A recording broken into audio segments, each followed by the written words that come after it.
తనకంటూ కైలాసం ఉన్న ఆ శివుడు విభూది ధరించి శ్మశానంలో ఎందుకుంటాడో తెలుసా తల్లి?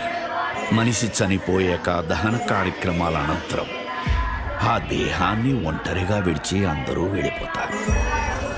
అది చూసి చింతిస్తున్న ఆత్మకి నీ చివరు కట్టె కాలే వరకు నేను నీకు తోడుగా ఉంటాను అనే ధైర్యం ఇచ్చి దగ్గరుండి సాగనంపుతాడమ్మా ఈ శ్మశానవాసుడు.